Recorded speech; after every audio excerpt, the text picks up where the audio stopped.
রাজ্যে জোর কদমে চলছে এসআইআর এর কাজ। খসড়া তালিকা প্রকাশ হবে আগামী মাসের 9 তারিখ আর চূড়ান্ত তালিকা 7 ফেব্রুয়ারি। এসআইআর এর তথ্য পূরণে বাংলার আমজনতাকে সাহায্য করার জন্য জায়গায় জায়গায় ক্যাম্প করেছে তৃণমূল। 4 ডিসেম্বর এনুমারেশন ফর্ম জমা হয়ে গেলেও বাকি থাকছে পরবর্তী পুরো প্রক্রিয়ায়। নাম বাদ যাওয়া ভোটারদের হিয়ারিং এর জন্য ডাকা হতে পারে। আর এই আবহে সাধারণ মানুষের হয়রানি রুখতে ভোট রক্ষা শিবিরের সময়সীমা বাড়ালো তৃণমূল। 31 জানুয়ারি পর্যন্ত ক্যাম্প চালিয়ে যাওয়ার নির্দেশ দিলেন দলের সর্বভারতীয় সাধারণ সম্পাদক অভিষেক বন্দ্যোপাধ্যায়। সাফ বললেন, আগামী 150 দিনের ওপর বাংলার 20 বছরের ভবিষ্যৎ নির্ভর করছে।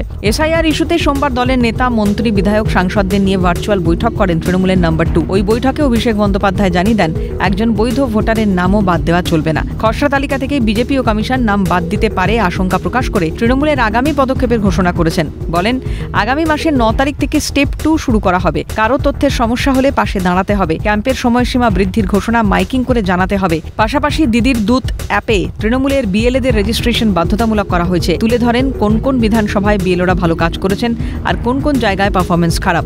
সূত্রের খবর, সোমবারের বৈঠকে অভিষেক বন্দ্যোপাধ্যায় জানান, উত্তর 24 পরগনার বনগাঁ, দক্ষিণ কলকাতা, কাঁথি, কৃষ্ণনগর এই কেন্দ্রগুলোর বিএলএরা সক্রিয় নন অ্যাপে। পারফরমেন্স খারাপ বালিগঞ্জ, বনগাঁ, দক্ষিণ, বেলেঘাটা, এন্টালি, মধ্যমগ্রাম, কলকাতা বন্দর, কাশীপুর, বেলগাছিয়া, চৌরঙ্গি। তবে ভালো পারফরমেন্স হুগলি, উত্তর দিনাজপুর, হাওড়া, উত্তর 24 পরগনা, ধনেখালি, হরিপাল, সিঙ্গুর, করণদিঘি, গোয়ালপুকুর, রায়গঞ্জ সহ একাধিক জায়গায়। পারফরমেন্স খারাপ হওয়ায় উত্তর ও দক্ষিণ কলকাতা নিয়ে আলাদা মিটিং করার কথা জানিয়েছেন অভিষেক। পাশাপাশি ডেডলাইন বেঁধে দিয়েছেন। জানিয়েছেন, আগামী 9 দিনের মধ্যে 100% কাজ করতে হবে। প্রত্যেকের ওপর যে দলের নজর আছে তা বুঝিয়ে পরিষ্কার করে দিয়েছেন।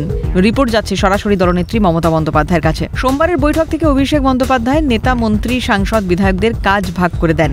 নির্দেশ দেন, বিধায়কদের নির্বাচনী কেন্দ্রের অন্তর্গত বুথগুলোতে 15 জন বিএলএর সঙ্গে ভিডিও কল বা বাড়ি গিয়ে আগামী 10 দিন যোগাযোগ রাখতে হবে। 10 দিন চলে গেলে সেই দিন আর ফেরত আসবে না। সেই সঙ্গে রাজ্যসভার সাংসদদের পঞ্চায়েত এবং ওয়ার্ড স্তরে কাজ করার নির্দেশ দিয়েছেন। বলেছেন, প্রতিদিন 50টা করে ফোন করতে হবে। একইভাবে লোকসভার সাংসদদের শহর এলাকায় ফোন করে উৎসাহ দিতে বলেছেন। সংসদের শীতকালীন অধিবেশন শুরু হওয়ার আগের দিন পর্যন্ত নিজেদের এলাকা এবং ক্যাম্পে যাওয়ার নির্দেশ দিয়েছেন। কারা সক্রিয় সে ব্যাপারে 15 দিন অন্তর খোদ দলনেত্রী মমতা বন্দ্যোপাধ্যায়কে রিপোর্ট দেওয়া হচ্ছে। 5 ডিসেম্বর রিপোর্ট চেয়েছেন সুপ্রিমো। এ ব্যাপারে দলনেত্রীকে 6 ডিসেম্বর রিপোর্ট দেবেন অভিষেক বন্দ্যোপাধ্যায়। সেই সঙ্গে দলের বর্ষিয়ান নেতাদের নিয়ে একটা দলও গঠন করে দিয়েছেন অভিষেক। ওয়ার রুম ভিজিটের নির্দেশ দিয়েছেন। কলকাতার দায়িত্ব দেওয়া হয়েছে পুর ও নগরোন্নয়ন মন্ত্রী ফিরহাদ হাকিমকে। হুগলি ও 2 বর্ধমানের দায়িত্বে বিদ্যুৎ মন্ত্রী অরূপ বিশ্বাস। কৃষ্ণনগর, রানাঘাটের দায়িত্বে পরিবহন মন্ত্রী স্নেহাশিস চক্রবর্তী। বাঁকুড়া, পুরুলিয়ার দায়িত্বে সেচমন্ত্রী মানুষ ভূঁইয়া। পশ্চিম মেদিনীপুরের দায়িত্বে আইনমন্ত্রী মলয় ঘটক।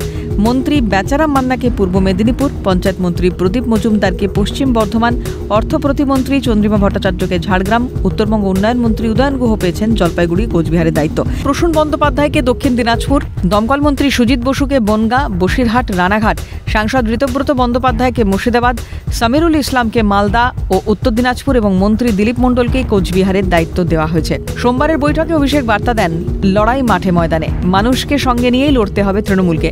বাংলায় মমতা বন্দ্যোপাধ্যায় সরকার আছে, বাঙালিকে অপদস্থ করা চলবে না। কমিশন তো থাকবে 3 মাস, ভোট মিটলেই চলে যাবে। লাল চোখ উপেক্ষা করুন। বাইরে থেকে বিজেপি আসবে আর চলে যাবে। রাজ্যে তৃণমূলেরই সরকার হবে, মুখ্যমন্ত্রীও হবেন মমতা বন্দ্যোপাধ্যায়। দাবি করে অভিষেক বলেন, আত্মতুষ্টির কোনো জায়গা নেই। এসআইআর আবহে অভিষেকের একের পর এক টাস্ক। বিধানসভা নির্বাচনে তৃণমূলকে কতটা অ্যাডভান্টেজ দিতে পারে, এখন সেটাই দেখার। রাজা সাহার রিপোর্ট, ক্যালকাটা নিউজ।